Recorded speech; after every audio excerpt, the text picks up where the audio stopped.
আজকে আমি আমার পিসিতে এই সেটা এসএসডিটি ইনস্টল করব। এই এসএসডিটির মার্কেট প্রাইস ৪,৮০০ টাকা, কিন্তু আমি এটি অর্ধেক দামে অর্থাৎ ২,৪০০ টাকা দিয়ে নিয়েছিলাম ফেসবুক মার্কেট প্লেসের একটি ভাই থেকে, একেবারে ব্র্যান্ড নিউ। যার থেকে এসএসডিটি নিয়েছিলাম সে মূলত এনভিএমই এসএসডি নিয়েছে। সো তার সেটা এসএসডির প্রয়োজন হচ্ছে না। অ্যান্ড সেকেন্ড কথা হচ্ছে, এই এসএসডিটি যেহেতু ইম্পোর্ট করা, এটির ৩ বছরের ওয়ারেন্টি থাকলেও ক্লেম করা পসিবল না, কারণ এসএসডিটি বিদেশ থেকে এসেছে। সো এই কারণে সে আমাকে অর্ধেক দামে দিয়ে দিতে রাজি হয়। এখন এই এসএসডিটি কিনে আমি কি ঠকলাম নাকি ভালো ডিল পাইছি সেটা ইনস্টল করার পরেই বোঝা যাবে। সো এসএসডিটি ইনস্টল করার জন্য আমি এই 4টা স্ক্রু নিয়েছি। এটি আমার কেসের সাথে ছিল। এই স্ক্রুগুলি মূলত মাদারবোর্ড মাউন্ট করার জন্য ইউজ হয়। আপনি খেয়াল করে দেখবেন স্ক্রুগুলোর টিপে একটি ক্যাপের মতো আছে। কেসের সাথে যে স্ক্রুগুলো আসে সেগুলো কিন্তু বিভিন্ন সাইজের হয়। এজন্য আমি স্ক্রুগুলো কিন্তু আগে এসএসডিতে একবার লাগাই দেখছি যে ইজিলি ফিট হয় কিনা। সো ইজিলি যদি ফিট না হয়, আমি যদি বেশি প্রেশার দিই, এসএসডি এর যে স্ক্রু এর প্যাচগুলো আছে সেগুলো কেটে যাওয়ার পসিবিলিটি থাকে। সো এসএসডি মাউন্ট করার জন্য স্ক্রু সিলেক্ট করার আগে এই জিনিসটা একবার চেক দিয়ে দেখবেন। সেকেন্ডে আমি একটি সেটা কেবল নিয়েছি। এই কেবলটি আমার মাদারবোর্ডের সাথে ছিল। অ্যান্ড আপনি কিন্তু চাইলে আফটার মার্কেট ৮০-৯০ টাকা দিয়ে এরকম একটি সেটা কেবল কিনতে পারবেন। স্ক্রুগুলো ইনস্টল করার জন্য আমি একটি ম্যাগনেটিক স্ক্রু ড্রাইভার নিয়েছি। এখন এখানে ম্যাগনেটিক স্ক্রু ড্রাইভার ইউজ করাটা খুবই ক্রুশিয়াল অ্যান্ড ইম্পর্ট্যান্ট, কারণ আপনি যদি স্ক্রুগুলো ইনস্টল করেন অ্যান্ড কোনো স্ক্রু যদি আপনার কেসের মধ্যে হারায় যায়, পরে আপনি যদি পিসি বুট করেন তাহলে শর্ট সার্কিট হওয়ার পসিবিলিটি থাকে। So magnetic screw driver is a must.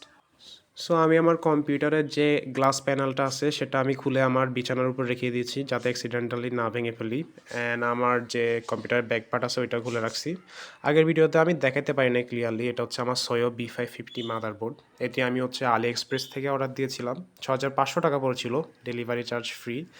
And এটা হচ্ছে আমার পিসি এর ব্যাক পার্টটা।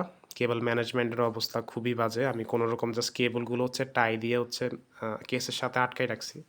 অ্যান্ড আমার পাওয়ার সাপ্লাইয়ের যে কেবলগুলো আছে সেগুলো আমি একটা পলিথিন দিয়ে নিচে কোনো রকম রাখছি যাতে শর্ট সার্কিট না হয়। সেটা এসএসডি ইনস্টল করার জন্য অনেক কেসে একটা মেটাল ব্রেকেট টাইপের থাকে, যেটা আমার কেসে নাই। আমার কেসে হচ্ছে ডিরেক্ট ইনস্টল করতে হয়। দেখতে পাচ্ছেন উপরে একটা জায়গা আছে, স্পট আছে এসএসডি লেখা। আমার কেসে 2টা স্পট আছে এসএসডি ইনস্টল করার জন্য। সো উপরের স্পটটাতে কেবলস কম আছে, স্পেস আছে। সো উপরের স্পটটাতে আমি আমার সেটা এসএসডিটি ইনস্টল করব। সো আমি প্রথমে এসএসডিতে কেবলগুলো ইনস্টল করে ফেলবো। তো এসএসডি যে সেটা কেবলটি আছে সেটার যে কোনো একটি মাথা আমি ক্লিপ করে লাগিয়ে নেব। অ্যান্ড এসএসডির কেবলগুলো খোলার সময় আপনি কী করবেন, এই যে লেবারটা আছে লেবারটা একটু পুশ করবেন। তো পুশ করে ধরে টান দেবেন, নাইলে হচ্ছে এসএসডি এর যে পিনসগুলো আছে সেগুলো হচ্ছে ড্যামেজ হওয়ার পসিবিলিটি থাকে।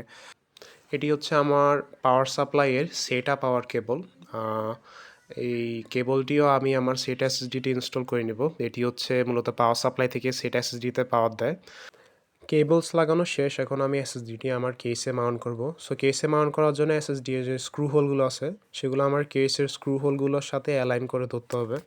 আমি আমার এসএসডি মাউন্ট করার জন্য যে স্ক্রুগুলো নিয়েছিলাম সেগুলো আমি আমার স্ক্রু ড্রাইভারের টিপের সাথে লাগিয়ে নেব। যেহেতু ম্যাগনেটিক স্ক্রু ড্রাইভার সেহেতু পড়ার কোনো পসিবিলিটি নাই। সো ক্রিস ক্রস প্যাটার্নে যে কোনো একটি কোনা কোনা ধরে আমি হচ্ছে স্ক্রুগুলো লাগিয়ে নিচ্ছি। সো এখন বাকি 2টি স্ক্রুগুলো সেম ওয়েতে কোনাকুনিভাবে আমি লাগিয়ে নিব। সো আমার সেটা এসএসডি এর যে লাস্ট স্ক্রু ছিল সেটিও ইনস্টল করা শেষ। আমি আপনাদেরকে পিছন থেকে আমার এসএসডিটি দেখাই। সো আমার সেটা এসএসডি সেটা কেবলের যে অপর প্রান্ত ছিল সেটা আমি কেসের পিছন দিয়ে ভিতরে ঠেলে দেব। সো অপর প্রান্ত থেকে আমি কেবলটি টেনে নিব।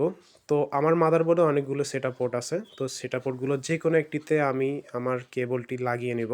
আসলে এটি ম্যাটার করে না আপনি কোন সেটা পোর্টে আপনার কেবলটি লাগাচ্ছেন, সবগুলো সেটা পোর্টের ব্যান্ডউইথ ইজ সেম। সো আমাদের সেটা এসএসডি ইনস্টলেশন শেষ। এখন পিসিটি বুট দিয়ে দেখব যে আমাদের ইনস্টলেশন সাকসেসফুলি হয়েছে কিনা। সো তার আগে একটি কাজ করে নেবেন, আপনি আপনার উইন্ডোজ সেটিংসে গিয়ে ডিস্ক ম্যানেজমেন্ট থেকে আপনার আনঅ্যালোকেটেড এসএসডিটাকে, সেটা এসএসডিটি আনঅ্যালোকেটেড থাকবে ইনস্টল করার পর, ওটাকে অ্যালোকেট করে নেবেন। সেটার খুবই সিম্পল একটা প্রসিডিউর, ভিডিও লম্বা হয়ে যাবে এর জন্য আমি দেখাচ্ছি না। সো টিউটোরিয়াল আমি ডেসক্রিপশন বক্সে দিয়ে দিব। তো আমি ডিস্ক ম্যানেজমেন্ট থেকে আপনাদেরকে দেখাই যে আমার সেট এসএসডিটা ইনস্টল করা হয়েছে। এটা আমার এনভিএমই, অ্যান্ড এটা হচ্ছে আমার যে সেট এসএসডিটা ইনস্টল করেছি ওইটা। সো খুবই সিম্পল অ্যান্ড স্ট্রেট ফরওয়ার্ড একটি টিউটোরিয়াল ভিডিও ছিল। আশা করছি দেখা হবে নেক্সট ভিডিওতে। তখন পর্যন্ত ভালো থাকবেন। পিস।